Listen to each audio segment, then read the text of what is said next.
రాజ్యాన్ని చూసి అక్కడ ఉండేటువంటి పరిస్థితులు చూసి రావడము పోవడము ఇన్ని రకాల అవస్థలు చూసి బాల్య యవ్వన కౌమార వార్ధక్యాలు చూసి మానవుడి సంసార ఈతి బాధలు చూసినటువంటి రామచంద్రమూర్తి వశిష్ఠుల వారి దగ్గరికి వెళ్ళి, వశిష్ఠ, ఏదో రేపటి రోజున దశరథ మహారాజు నన్ను రాజుని చేద్దాం అనుకుంటాడేమో, నాకు ఈ రాజ్యభోగాల పట్ల విరక్తి పుడుతోంది. మానవుడు దేనికోసం వస్తున్నాడయా ప్రపంచంలోకి?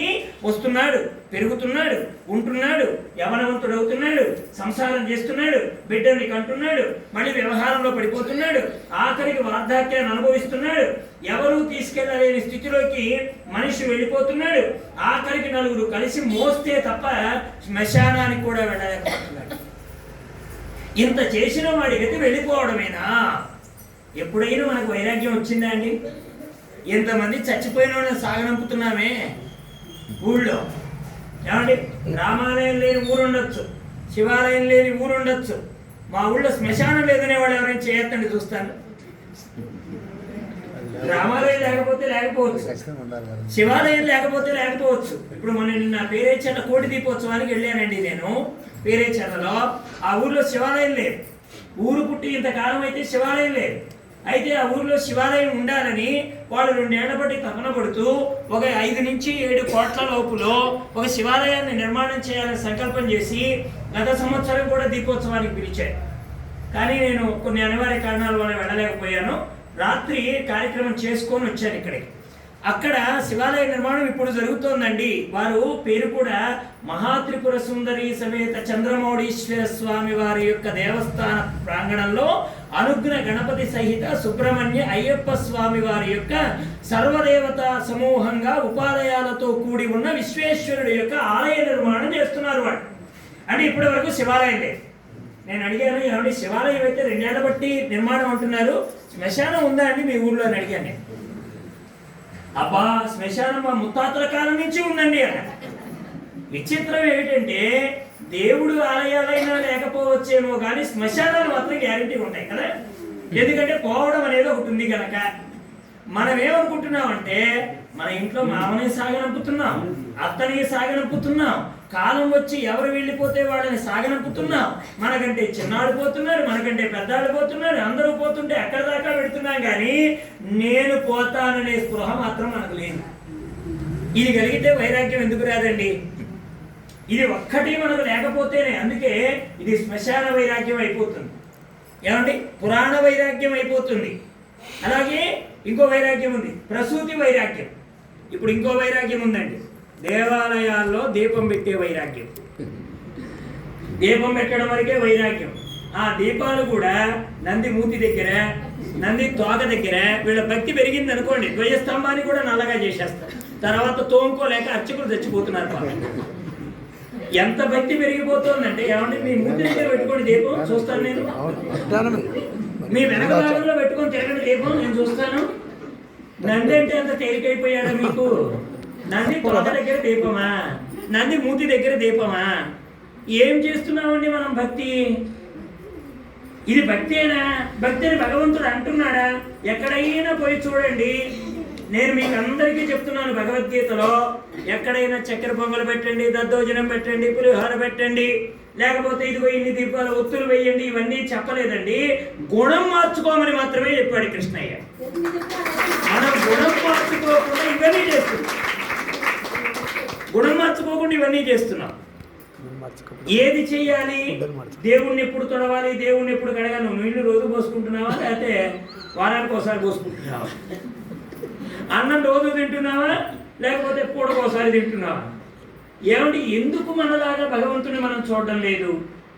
భగవంతుడి దగ్గరికి పోయి కూడా ఇన్ని ఆలోచనలు, ఇన్ని రకాల ప్రశ్నలు ఎందుకు వస్తున్నాయంటే నడవవలసిన తీరులో మనం నడవడం లేదు కనుక. మహాత్ములు ఎప్పుడో చెప్పేశారు, నువ్వు ఎలా ఉండాలి, ఎలా నడవాలి. ఒక్కసారి యోగ వాసిష్టం చదవండి. యోగ వాసిష్టం నా పొంద, అది మీకు మనకేం అర్థమవుతుంది కానీ కనీసం భగవద్గీత చదవండి. పోనీ భగవద్గీత దాకా అక్కర్లేదు, విష్ణు సహస్రనామం పారాయణం చేయండి. విష్ణు సహస్రనామం దాకా అక్కర్లేదండి, కరసంతరణోపనిషత్ ప్రతిపాదితమైనటువంటి హరే రామనామ మహామంత్రం ఇది చదువుకోండి.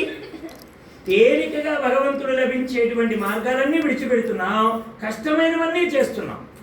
కలియుగంలో ఇది ఇంత ఏది భగవంతుణ్ణి పొందడానికి తేలికైన మార్గం చెప్పారు. నామస్మరణ ధన్యోపాయం నహి పశ్యామో భవతరణే. భగవంతుడు దేని ద్వారా చిక్కుతాడు? నువ్వు హృదయం కరగాలి. హృదయం కరగకపోతే భగవంతుడు రాడండి. హృదయం కరగంది భగవంతుడు ఎలా వస్తాడు? గోపికలు కృష్ణుడి దగ్గరికి వెళ్ళారు. కృష్ణుడి దగ్గరికి వెళితే కృష్ణుడి దగ్గరికి వెళ్ళిన గోపికలు బాగానే ఉన్నారే కానీ ఆ లోపల అవయవాలకు తగాదా వచ్చింది. అవయవాలు ఉన్నాయి కదా, వెళ్ళగానే నమస్కారం పెడతాం కదండి దేవుడికి. ఇప్పుడు ఈ చేతులు అంటున్నాయి మిగతా అవయవాల్ని హేళన చేస్తున్నాయి. ఒసే కాళ్ళలారా, ఒసే కన్నులారా, ఒసే ముక్కులారా. ముక్కులారా అనకండి, మొత్తం వచ్చేస్తాయి మళ్ళీ. ఉన్న ముక్కే చీరుకోలేక వస్తున్నాం పరిశ్రమ వస్తే. ఓ చెవులారా, ఇదిగో మీరు ఇంతమంది ఉన్నారు కదా, మీరు ఇంతమంది కూడా ఏం చేయలేరు. నేను వచ్చి నమస్కారం చేస్తే తప్ప మీకు దిక్కు లేదు. కాబట్టి మీరు రావడం వరకే, చూడడం వరకే, అనడం వరకే, ప్రాధాన్యత నాకే ఉంది. కాబట్టి నేను గొప్ప. ఎవరన్నారన్నమాట? చేతులు. వెంటనే కాళ్ళ కోపం వచ్చింది. కాళ్ళు అన్నాయి, ఏమే మేము ఇక్కడ దాకా నడిచి వచ్చింది మేం కదా, ఇంటి దగ్గర బయలుదేరి ఇక్కడ దాకా నడిచి వస్తేనే కదా నువ్వు ఇక్కడికి వచ్చి దండం పెట్టావు.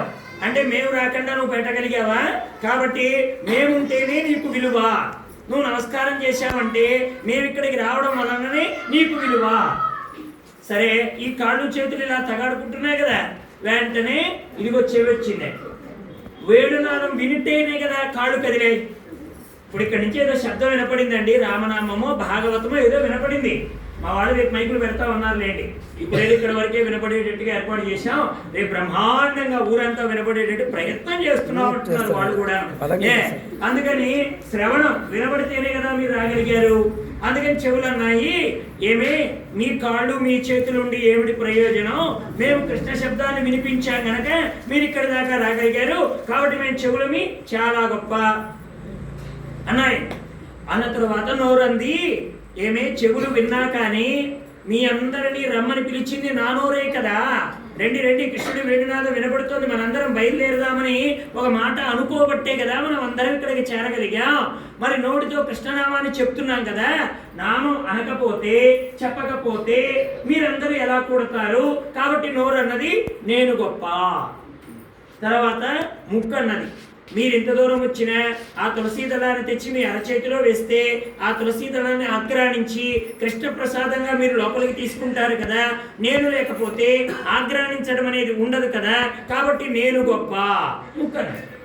కళ్ళు ఉన్నాయి, మీరేం గొప్ప? ఇంత దూరం వచ్చి కృష్ణుడిని చూడకుండా. ఇప్పుడు మనం కొంతమంది తిరుపతి పోతామండి, కొత్తగా తిరుపతి పోయే వాళ్ళకి దర్శనం బహు కష్టం. ఎందుకంటే దేవుడు ఎక్కడున్నాడో వాళ్ళకి తెలియదు.